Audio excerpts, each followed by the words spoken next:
Another one. Isaiah 8. Then the Lord said to me, take for yourself a large tablet, the note, the iPad, for public display, and write on it in ordinary characters.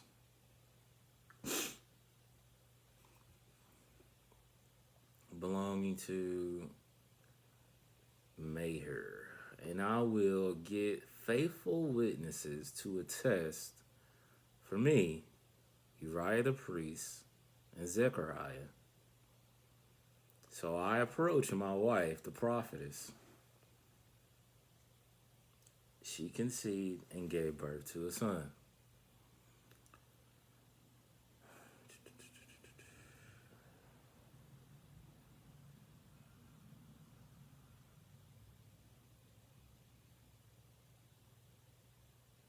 I mean,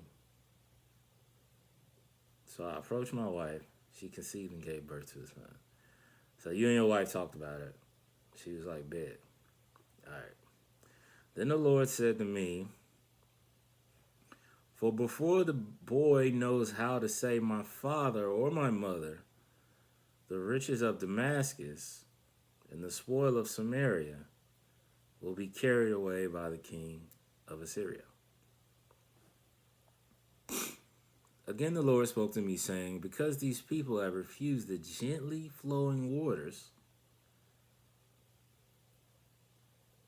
and rejoice in the king of Aram and Pekah,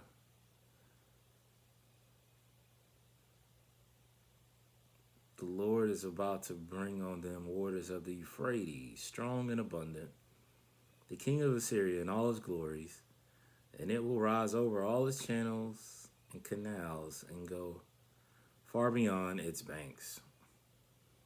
Then it will sweep on into Judah. It will overflow and pass through the hills, reaching even the neck, and its outstretched wings will fill the width of your land. Be broken in pieces, O people, and be shattered. Listen, all you, our enemies from the far countries. Prepare yourselves for war and be shattered. Prepare yourselves for war and be shattered. Bars. Take counsel against Judah, but it will come to nothing. Speak the word, but it will not stand, for God is with us. That's the same. God is with us, Emmanuel, yeah? Let me just double check. You went back, right? Yeah. Go back. 7.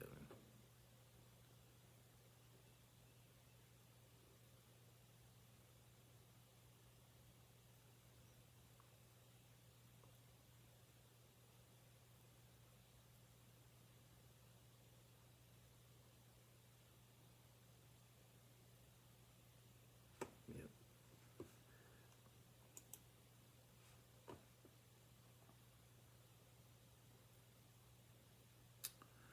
For in this way, the Lord spoke to me with his strong hand and instructed me not to walk in the way of his people. You are not to say it is a conspiracy. In regard to all that this people call a conspiracy, you are not to fear what they fear, nor be in dread of it. It is the Lord of hosts whom you regard as holy and awesome. He shall be your source of fear, your source of dread, not man. Then he shall be a sanctuary, but to both houses of Israel, a stone on which to stumble and a rock on which to trip, a trap and a snare for the inhabitants of Jerusalem. Many will stumble over them.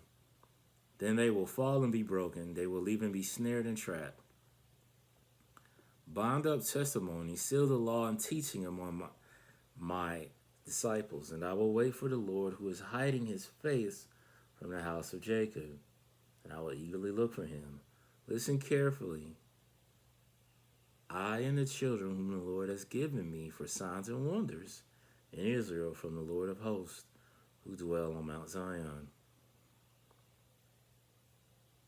When the people say to you, consult the mediums who try to talk to the dead, who chirp and whisper and mutter, should not a people consult their God?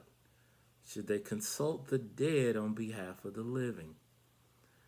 Direct those people to the law and testimony. If their teachings are not in accord with this word, it is because they have no dawn.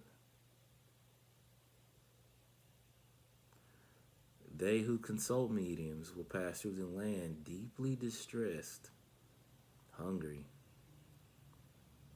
And when they're hungry, they will become enraged and curse their king and their God as they look upward. Then they will look to the earth. They will only see distress and darkness, gloom of anguish. They'll be driven into darkness and overwhelming night. All right, Isaiah 9 is pretty long.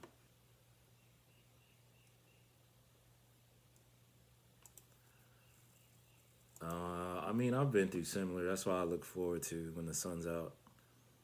Now, sometimes at night it's just overwhelming, especially if you're alone going through it. Because when it's fresh, it's not.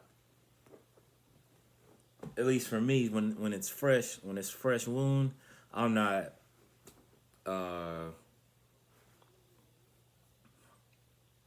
I'm not sharing that right away. I want to sit with it one day, a day and a half, it might be a week, and then kind of digest pieces and then see what I can figure out. I've tried. What I do now is I'll go to like one friend, hear what they have to say, and then I'll just go to therapy and then kind of tell them. But that's been a while, but it hasn't been that long ago because I remember it so vividly. So,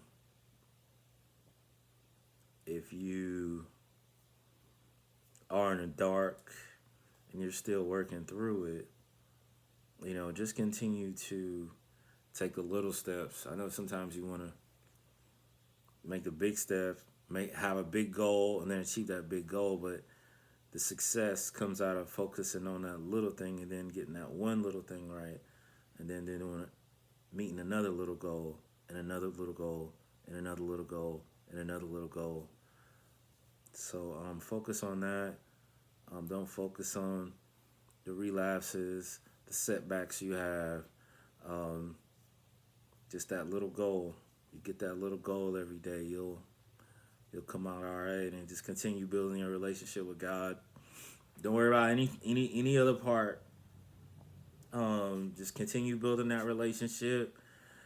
And I want to say build a relationship because I think that's more important than.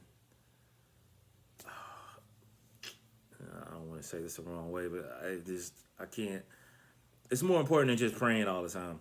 So like, I don't know if you have a relationship where every time y'all talk, they asking for something. After a while, it's kind of that gets turned down, right? Like just for me, like I'm gonna turn that down. I'm gonna be like, all right, if I got it or if I can do it, bet. But if not, but if I just have a regular relationship, hey, how you doing? This is how I'm feeling today. Thank you, appreciate it. Thank you, appreciate it. You know what I'm saying? I guess don't let your prayers be request heavy. You know what I mean? Like you can still have that relationship and pray, but just don't be request heavy. All right, man. Hey, I love you guys. Just continue to do it on your own. I'm still doing it on my own, that's better. Which is working for me. It's immediately after I do it, I feel better. I can just tell that it's gonna be a better day. So yeah, just keep doing it. And I don't know. Thank you for trusting me to do it. I'm pretty regular. So anyway, till next time.